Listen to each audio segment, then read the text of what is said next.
Bismillahirrohmanirrohim. Assalamualaikum warahmatullahi wabarakatuh. Halo teman semuanya, salam sejahtera bagi kita semuanya. Om Swastiastu, Namo Buddhaya, salam kebajikan. Alhamdulillah, kita berjumpa lagi dalam sekolah gratis, bersama saya Mr. Chloe. Mari kita berbicara kembali tentang genosida Timor Timur. Sebelum kemerdekaannya, Timor Timur, sekarang Timor Leste, selalu terjebak dalam situasi konflik.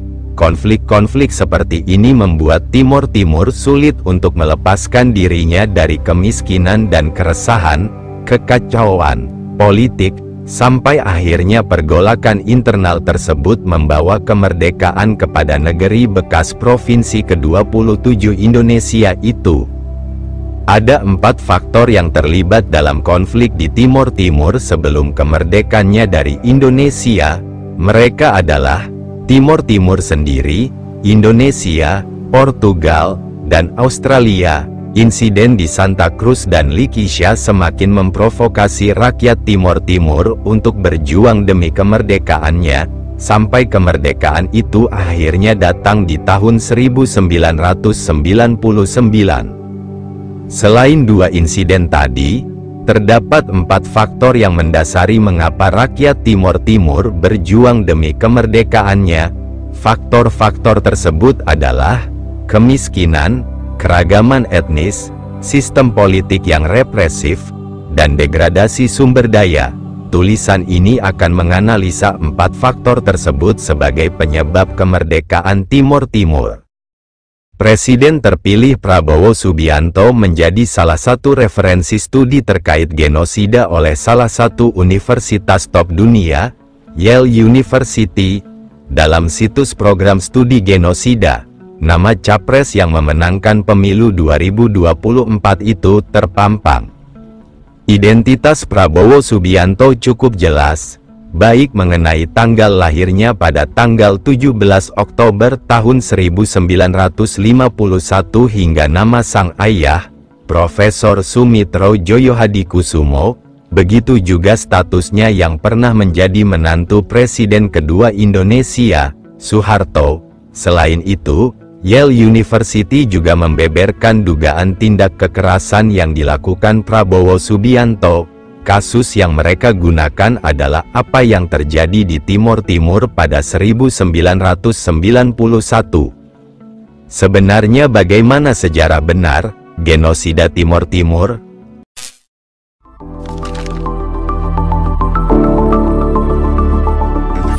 Kak Chloe.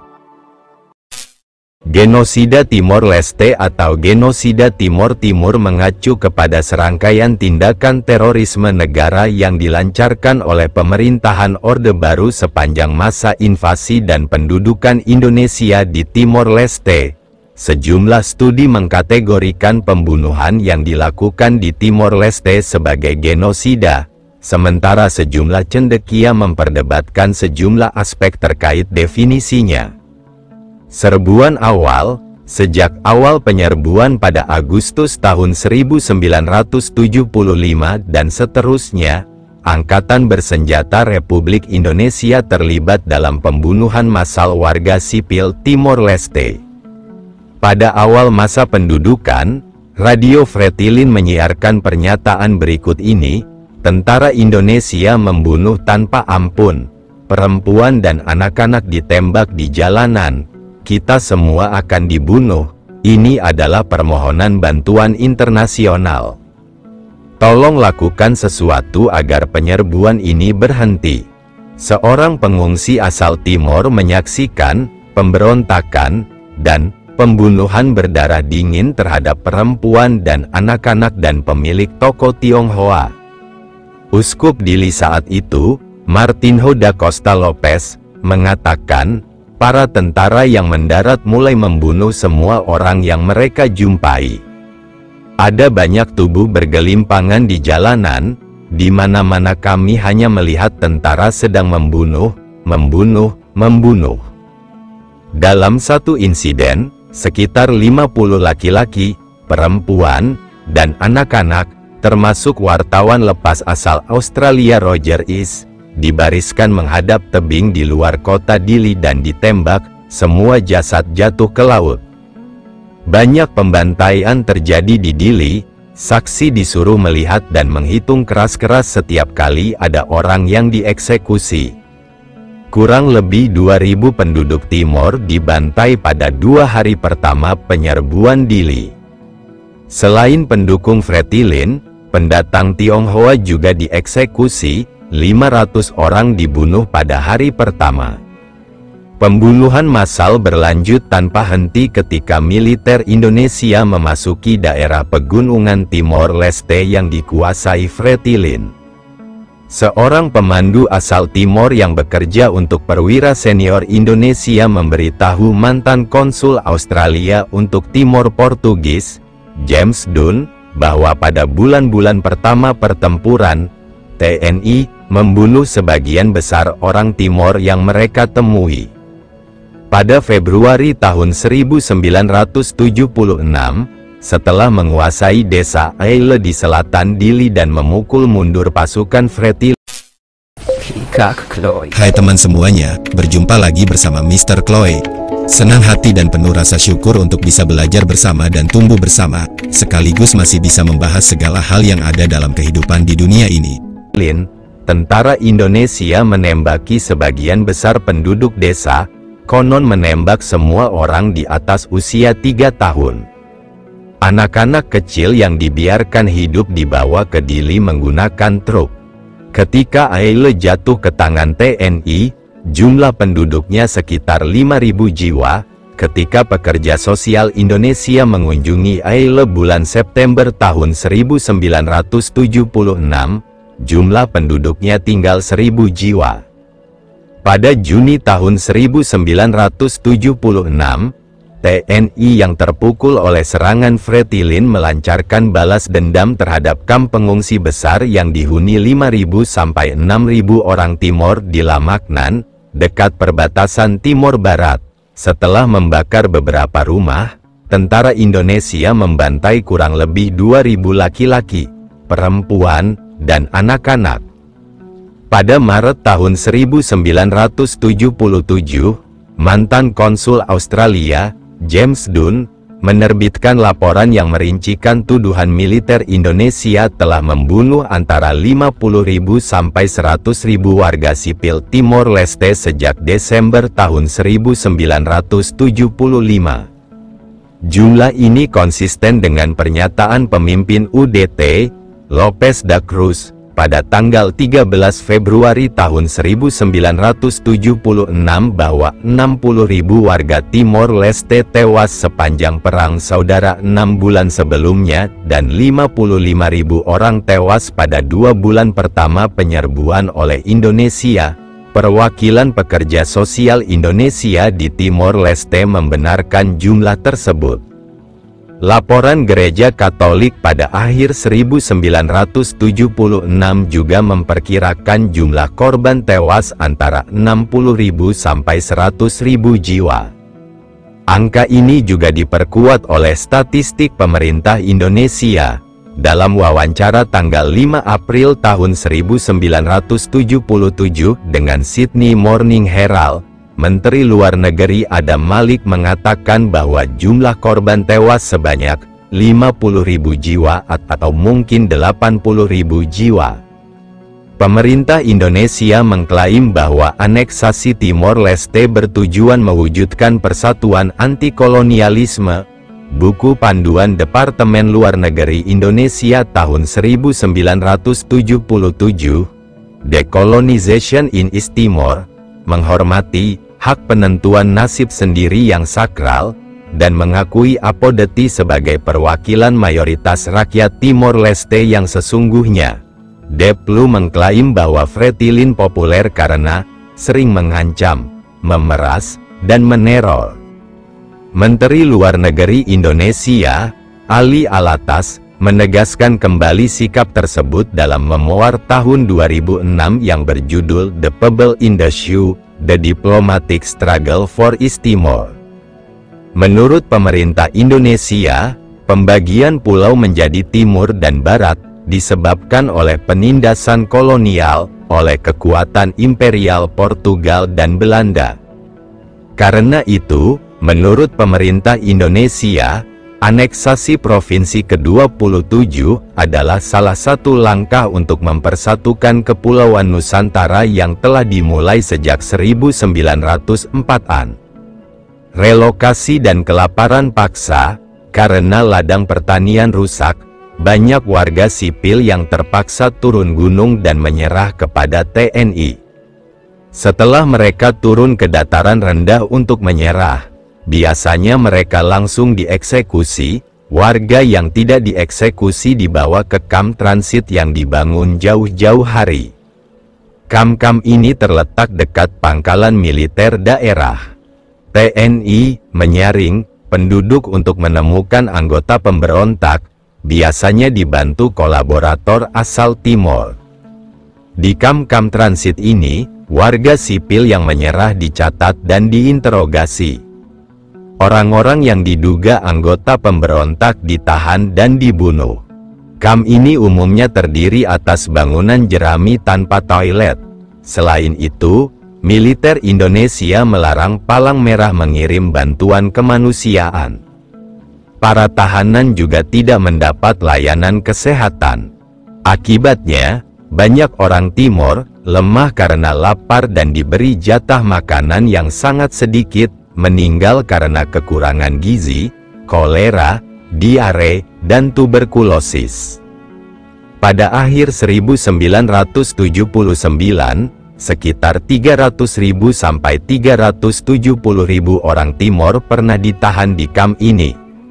Setelah 3 bulan, tahanan dipindahkan ke desa strategis untuk diawasi dan dibiarkan kelaparan. Mereka tidak boleh bepergian dan bercocok tanam dan harus mematuhi jam malam. Laporan Komisi Kebenaran PBB menunjukkan bukti penerapan kelaparan paksa oleh militer Indonesia untuk memusnahkan warga sipil Timor Leste. Laporan tersebut juga menambahkan bahwa banyak orang yang jelas-jelas tidak diperbolehkan makan dan mencari sumber makanan. Laporan ini mengutip kesaksian orang-orang yang tidak diperbolehkan makan dan menjabarkan perusakan ladang dan ternak oleh tentara Indonesia. Laporan ini menyimpulkan bahwa kebijakan kelaparan paksa menewaskan 84.200 sampai 183.000 penduduk Timor Leste. Seorang pekerja gereja melaporkan bahwa 500 warga Timor Leste mati kelaparan setiap bulan di satu distrik. World Vision Indonesia mengunjungi Timor Leste bulan Oktober tahun 1978 dan mengklaim bahwa 70.000 penduduk Timor Leste terancam kelaparan. Utusan International Committee of the Red Cross melaporkan pada tahun 1979 bahwa 80% penghuni kamp kekurangan gizi. Suasana saat itu digambarkan separah Biafra. ICRC mengingatkan bahwa puluhan ribu orang terancam kelaparan. Indonesia mengumumkan bahwa Palang Merah Indonesia, PMI, sedang berusaha memulihkan krisis ini. Tetapi Lembaga Action for World Development menuduh bahwa PMI menjual bantuan yang disumbangkan. Operasi Pendamaian Indonesia, Operasi Keamanan, 1981, 1982. Pada tahun 1981, militer Indonesia melancarkan operasi keamanan yang juga dijuluki Operasi Pagar Betis. Dalam operasi ini, TNI merekrut 50.000 sampai 80.000 pemuda Timor Leste untuk berbaris ke pegunungan dan menjadi tameng hidup untuk mencegah serangan balasan Fretilin. Tujuan TNI adalah menyapu bersih pemberontak di daerah tengah Timor Leste. Banyak pemuda dalam operasi ini yang meninggal kelaparan, kelelahan, atau ditembak oleh TNI karena membiarkan pemberontak kabur. Ketika Pagar Betis ini mengepung desa, TNI membantai warga sipil dalam jumlah yang tidak diketahui. Sedikitnya 400 warga desa dibantai di Lacluta oleh Batalion 744 Angkatan Darat Indonesia pada September tahun 1981. Seorang saksi mata yang bersaksi di hadapan Senat Australia mengatakan bahwa tentara dengan sengaja membunuh anak-anak kecil dengan cara menghantamkan kepala mereka ke batu. Operasi ini gagal meredam pemberontakan. Penolakan masyarakat terhadap pendudukan Indonesia semakin kuat.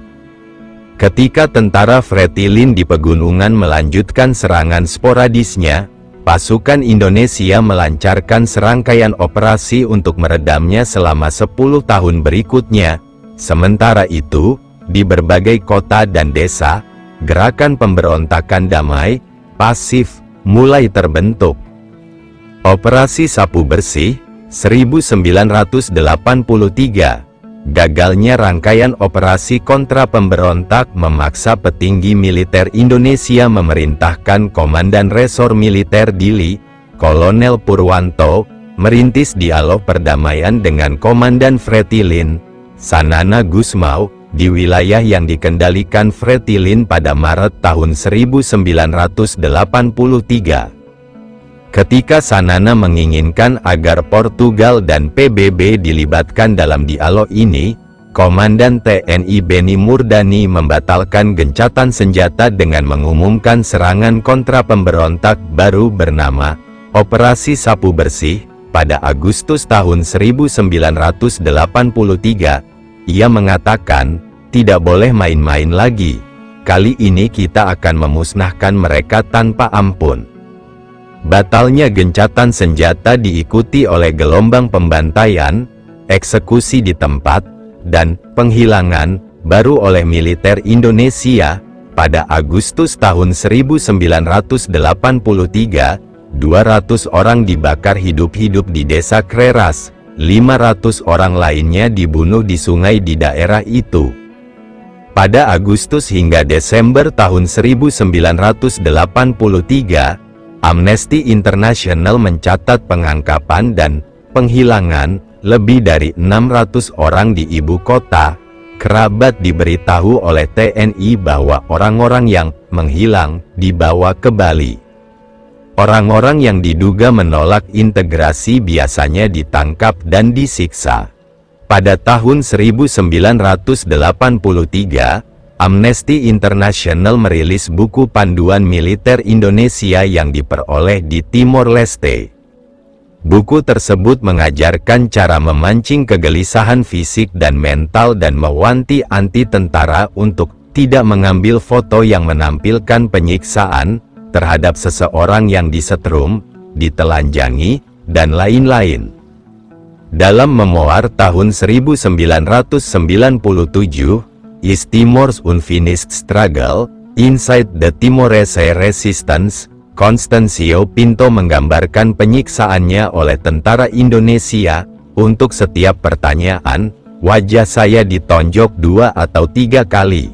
Ketika seseorang menonjokmu seperti itu, wajahmu terasa hancur. Mereka memukul punggung dan pinggang saya dengan tangan, lalu menendang saya. Di tempat lain, mereka menyiksa saya secara psikologis.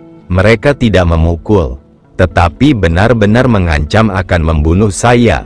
Mereka bahkan meletakkan pistol di meja.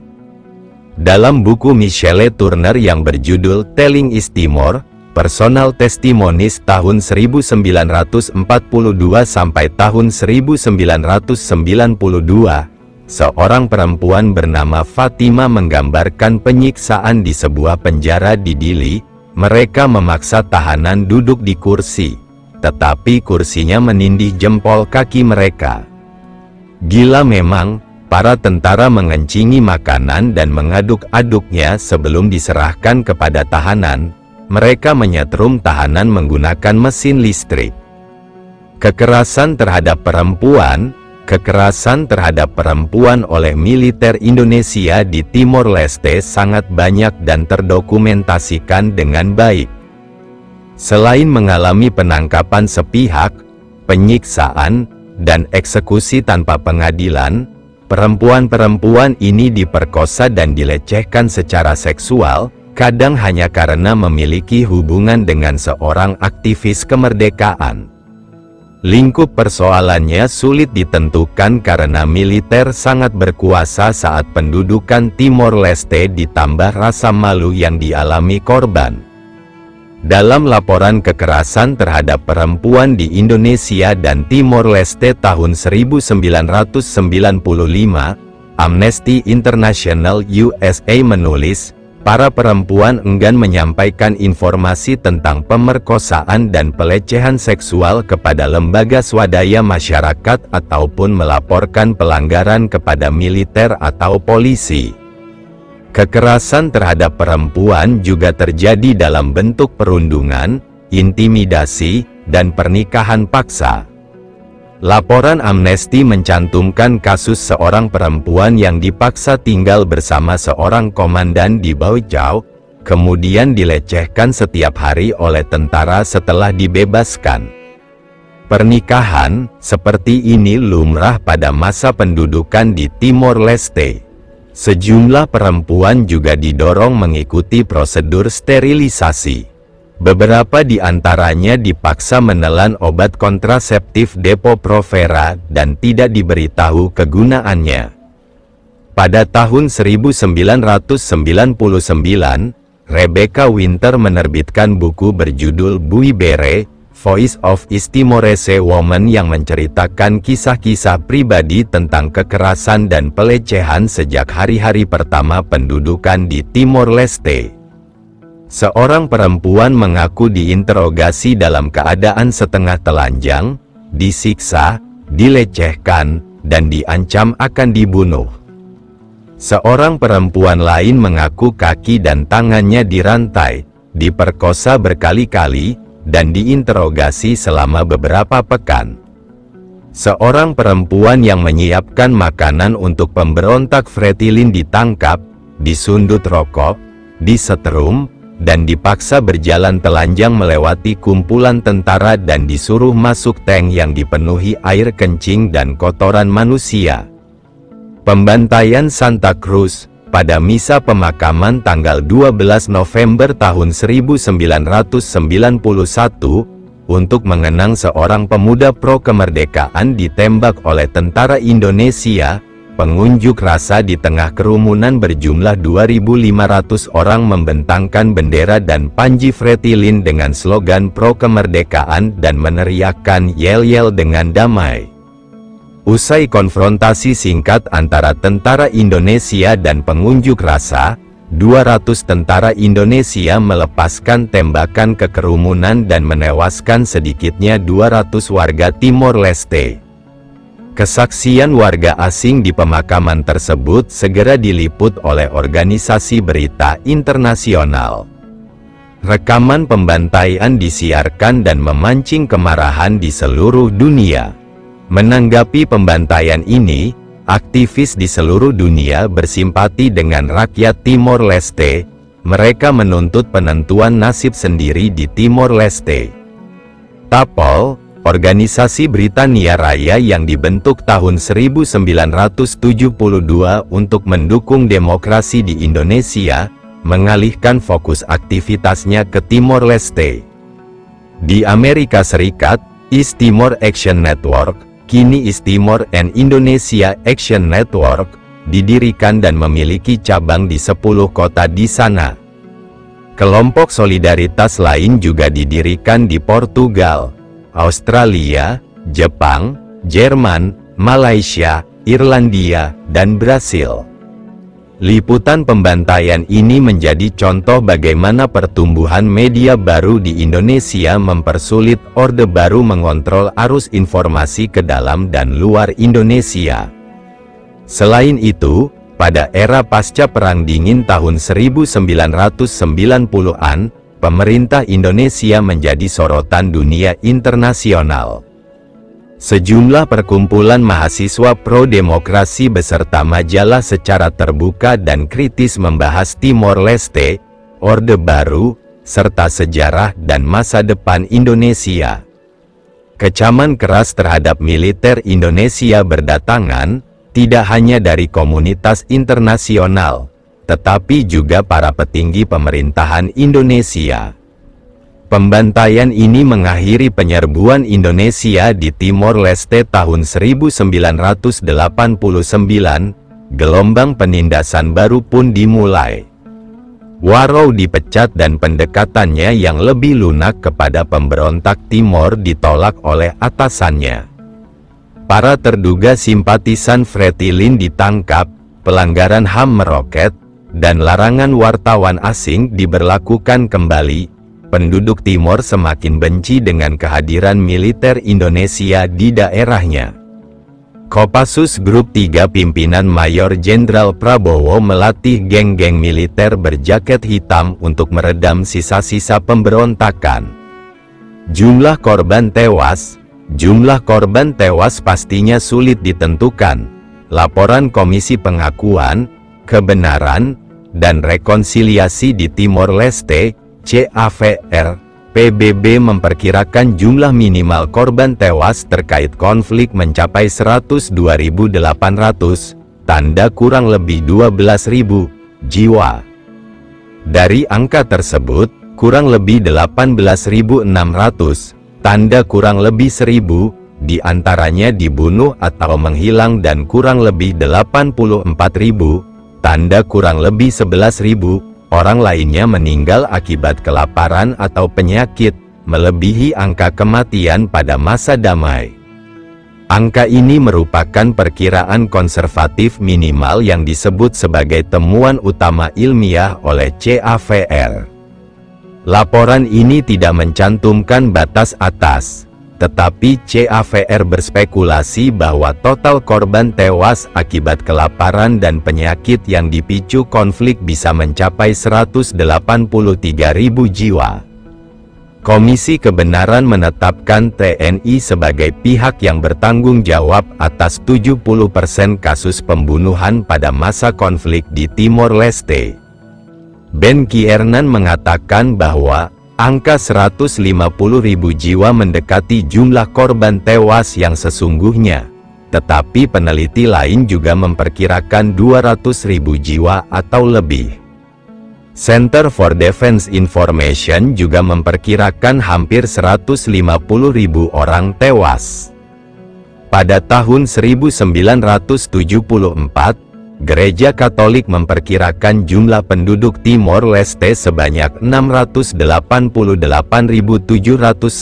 jiwa. Pada tahun 1982, gereja hanya memperkirakan jumlah penduduk sebanyak 425.000 jiwa. Dari kedua jumlah tersebut, tampak bahwa kurang lebih 200.000 orang tewas pada masa pendudukan.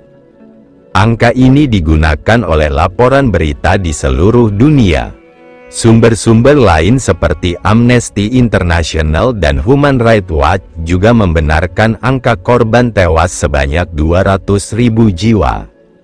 Menurut Gabriel David, berdasarkan data statistik pemerintah Portugal dan Indonesia serta Gereja Katolik, antara Desember tahun 1975 dan Desember tahun 1981, kurang lebih 300.000 warga Timor tewas.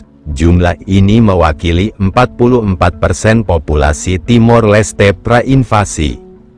George Adi Condro dari Universitas Salatiga mendalami data TNI dan menemukan bahwa 300.000 orang Timor tewas pada tahun-tahun pertama invasi di Timor Leste. Robert Cribb dari Universitas Nasional Australia berpendapat bahwa jumlah korban tewas terlalu dilebih-lebihkan. Menurutnya, angka 555.350 penduduk yang diperoleh dari sensus 1980 disebut-sebut sebagai sumber yang paling bisa diandalkan, mungkin merupakan perhitungan paling sedikit, minimum.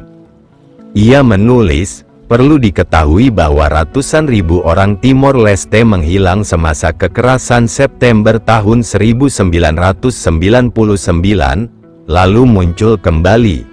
Sensus 1980 menjadi usang karena sensus 1987 menghitung 657.411 penduduk Timor.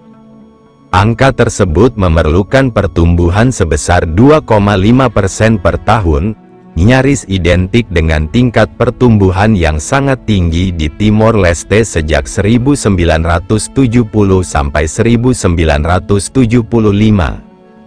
Pertumbuhan seperti ini mustahil karena pendudukan Indonesia berlangsung dengan sangat brutal, bahkan sampai mencegah reproduksi penduduk. Karena tidak banyak kesaksian pribadi tentang kekejaman atau trauma yang dialami tentara Indonesia, ia menambahkan bahwa Timor Leste, tampaknya, menurut laporan berita dan penelitian akademik, bukan masyarakat yang mudah trauma akibat kematian massal. Suasana menjelang pembantaian Dili tahun 1991 menunjukkan sebuah masyarakat yang tetap tegar dan marah, sikap yang tidak mungkin ada apabila Timor Leste diperlakukan layaknya Kamboja era Pol Pot. Strategi militer Indonesia bertujuan merebut hati dan pikiran rakyat, strategi yang tidak cocok as dengan dugaan pembunuhan massal. Berangkat dari jumlah penduduk sebesar 700.000 jiwa tahun 1975, menurut sensus Gereja Katolik 1974, Ki Ernan memperkirakan jumlah penduduk 735,000 jiwa pada tahun 1980, dengan asumsi pertumbuhan hanya berkisar 1% per tahun akibat invasi Indonesia. Ia menganggap jumlah korban versi KRIB sebesar 10%, 55.000 jiwa, terlalu sedikit. Ki Ernan memperkirakan bahwa kurang lebih 180.000 orang tewas dalam perang ini. KRIB berpendapat bahwa pertumbuhan 3% yang dicantumkan oleh sensus 1974 terlalu tinggi. Faktanya, gereja hanya memperkirakan pertumbuhan sebesar 1,8% sehingga jumlah penduduknya sama dengan angka sensus Portugal tahun 1974, yaitu 635.000 jiwa. Meski KRIB menegaskan bahwa hasil sensus Portugal hampir pasti terlalu sedikit, ia yakin bahwa angkanya lebih akurat daripada sensus Gereja Katolik karena upaya gereja untuk melebih-lebihkan total populasi, membuktikan bahwa pengaruh gereja belum merambah seluruh masyarakat. Timor Leste, umat Katolik berjumlah kurang dari separuh penduduk Timor Leste. Apabila angka pertumbuhannya setara dengan negara-negara lain di Asia Tenggara, jumlah penduduk yang lebih akurat adalah 680.000 jiwa tahun 1975 dan perkiraan jumlah penduduk lebih dari 775.000 tahun 1980, tanpa menghitung turunnya angka kelahiran akibat pendudukan Indonesia. Selisihnya mendekati 200.000 jiwa. Menurut KRIB, kebijakan Indonesia membatasi angka kelahiran hingga 50% atau lebih. Karena itu, sekitar 45.000 orang tidak pernah lahir, bukan dibunuh. 55.000 warga Timor lainnya hilang karena menghindari petugas pemerintah Indonesia yang melakukan sensus 1980. Sejumlah faktor mengungsinya puluhan ribu orang untuk menghindari Fretilin tahun-tahun 1974 sampai 5, tewasnya ribuan orang dalam perang saudara, tewasnya kombatan pada masa pendudukan, pembunuhan oleh Fretilin, dan bencana alam, semakin mengurangi jumlah korban sipil yang ditimbulkan oleh serangan militer Indonesia waktu itu. Setelah mempertimbangkan data-data tersebut, KRIB memilih jumlah korban yang lebih sedikit, yaitu 100.000 jiwa atau kurang, dengan jumlah minimal 60.000 jiwa, Ia juga berpendapat bahwa 1/10 warga sipil meninggal secara tidak alamiah pada tahun-tahun 1975 sampai 80. Namun, Kiernan menegaskan bahwa datangnya pekerja migran pada masa pendudukan Indonesia dan naiknya angka pertumbuhan penduduk yang mencerminkan krisis mortalitas memperkuat hasil sensus 1980 meski bertentangan dengan perkiraan 1987. Selain itu, sensus gereja tahun 1974, walaupun hasilnya semaksimal mungkin, tidak bisa diabaikan karena kurangnya pengaruh gereja di Timor Leste bisa jadi menghasilkan angka populasi yang lebih sedikit. Ia menyimpulkan bahwa kurang lebih 116.000 kombatan dan warga sipil tewas oleh serangan kedua belah pihak atau meninggal secara tidak alamiah pada tahun-tahun 1975 sampai 80. Apabila ini benar, artinya 15% warga sipil Timor Leste meninggal dunia pada tahun-tahun 1975 sampai 80. F. Hyot secara terpisah memperkirakan bahwa 13%, 95.000 dari 730.000 jiwa apabila menghitung penurunan angka kelahiran, warga sipil meninggal pada tahun-tahun tersebut. Kiernan percaya bahwa selisihnya sangat mungkin mencapai 145.000 jiwa atau 20% penduduk Timor Leste apabila menghitung penurunan angka kelahiran. Rata jumlah korban tewas menurut laporan PBB adalah 146.000 jiwa.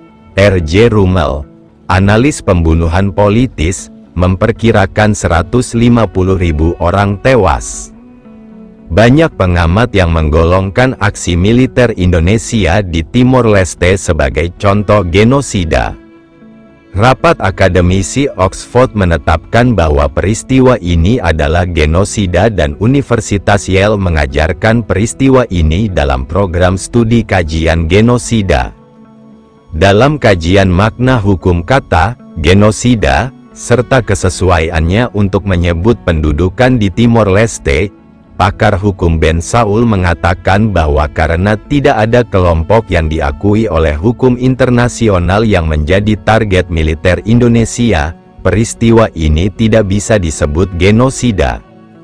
Namun, ia juga mengatakan, konflik di Timor Leste lebih tepat disebut sebagai genosida terhadap sebuah kelompok politik, atau genosida budaya. Tetapi kedua konsep ini tidak diakui secara eksplisit dalam hukum internasional.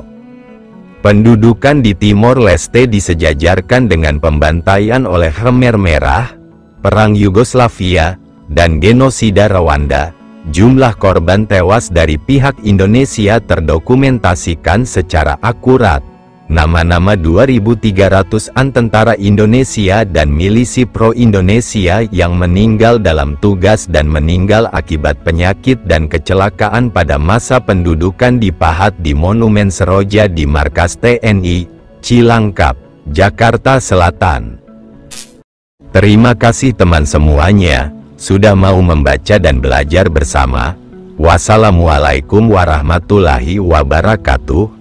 Om Santi Santi Santi Om, Namo Buddhaya, Ki Ika Kloy, tumbuh bersama.